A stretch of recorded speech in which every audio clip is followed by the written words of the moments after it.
paraphrase the former Secretary of the Department of the Interior, James Watt. If you want to see an example of failed socialism, go to an Indian reservation.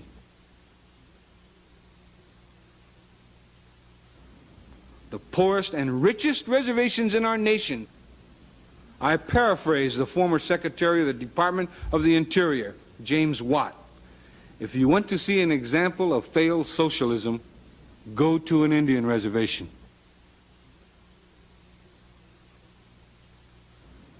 The poorest and richest reservations in our nation suffer from identical problems: mismanagement, a bloated patronage system, no checks and balances, and tribal governments' waiver of sovereignty in order to initiate debt.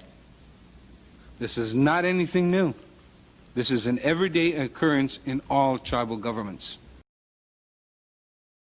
We've all heard about how many bad things the U.S. government did to American Indians in the past. But what about today? Like most people, the only time I hear about today's American Indians is when people are outraged about sports mascots or team names, like the Washington Redskins. But sports teams' names are the least of Indians' problems. Did you know that Indians have the highest rate of poverty of any racial group in America? Did you know that alcoholism is more common among Indian youths than among youths in any other ethnic group? Did you know that the rate of child abuse among Indians is twice as high as the national average? Until I visited Indian reservations for my book, The New Trail of Tears, I didn't know any of this. What was at the root of these terrible problems, I wondered. And the deeper I dug, the more I realized that between the 19th century and today, nothing has changed. It's still the government. The two main agencies that oversee the activities of Indians who live on reservations are the Bureau of Indian Affairs, or BIA, and the Bureau of Indian Education, or BIE. Education, economic development, tribal courts, road maintenance, agriculture, and social services. The federal government basically funds and controls all of it. It's no wonder Indians say BIA stands for Bossing Indians Around. Together, these two agencies have combined budgets of $3 billion per year and have 9,000 employees. That's one employee for every 111 Indians on a reservation. Of that $3 billion per year, the BIE uses $850 million of it to educate 42,000 students. That's more than $20,000 per student, compared to a national average of $12,400 per student. Plenty of other federal agencies also have programs for Indians. For instance, the Indian Health Service had a 2015 budget of over $4.6 billion. And yet there are widespread and documented reports of nurses being unable to administer basic drugs, of broken resuscitation equipment, and of unsanitary medical facilities. Obviously, inadequate funding isn't the problem. The billions of dollars that the federal government spends on Indians every year hasn't made their lives better. In fact, by most measures of economic and social health, the lives of American Indians are only getting worse. Aside from issues of culture, the only way out of this morass is economic growth. But the reservation system makes this almost impossible.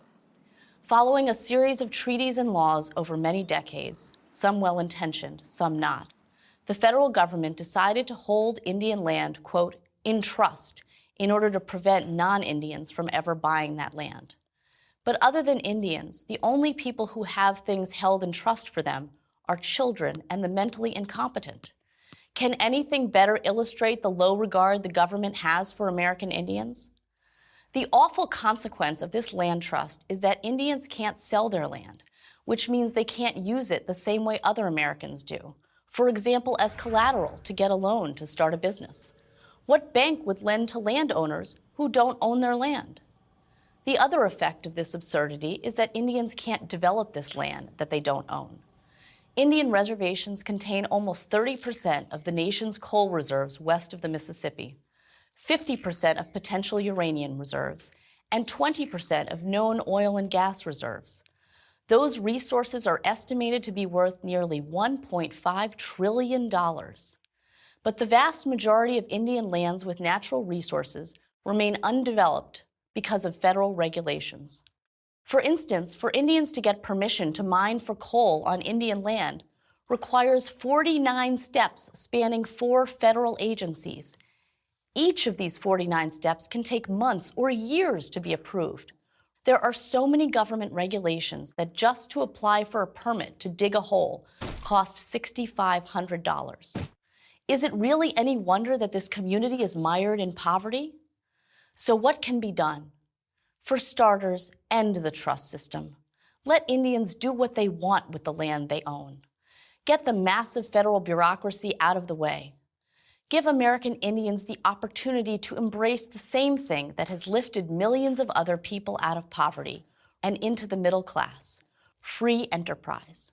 It won't happen overnight, and it won't be easy, but it will do a lot more for American Indians than changing the name of the Washington Redskins. I'm Naomi Schaefer Riley for Prager University. If you want to see an example of failed socialism, go to an Indian reservation.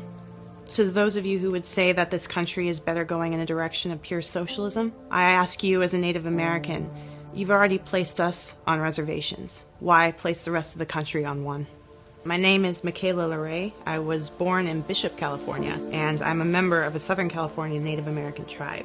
In 1989, Native American activist Russell Means sat before the Senate, and he boldly paraphrased, if you want to see an example of failed socialism, go to an Indian reservation.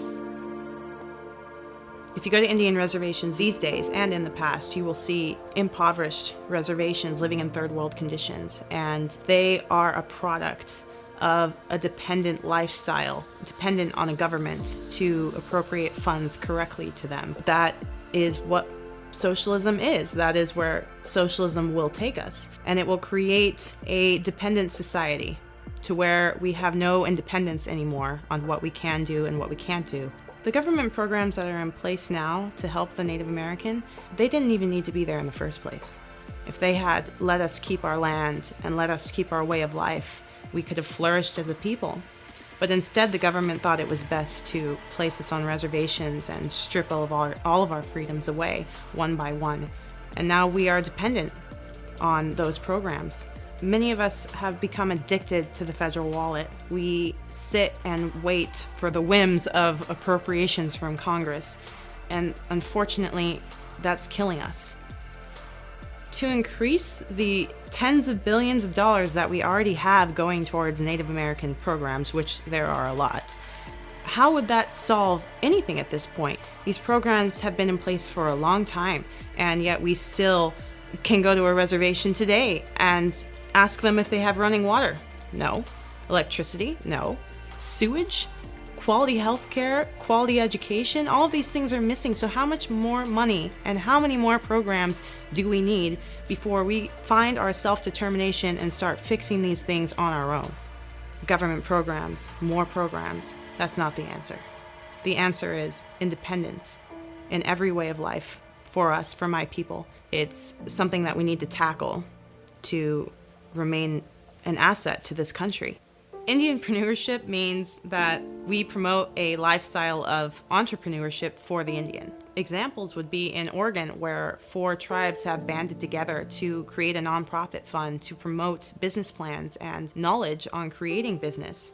Another would be in Alaska, where they are taking advantage of the Section 8 Small Business Loan Act program, and they are providing goods and services to the federal government. Many natives fear the aspect of adopting capitalism in the modern day, as they might lose their culture or their way of life. And I say to you, is there any pride in letting the government take care of us day to day? Is there any culture in that? Is that how we were before the white man came to our land? Is that how we should be now? We've been doing that for hundreds of years, and it's solved absolutely nothing. So it's time for a new way of life and new traditions. To when we look to ourselves to create, we look to ourselves for funding, we look to ourselves for the basic necessities of life.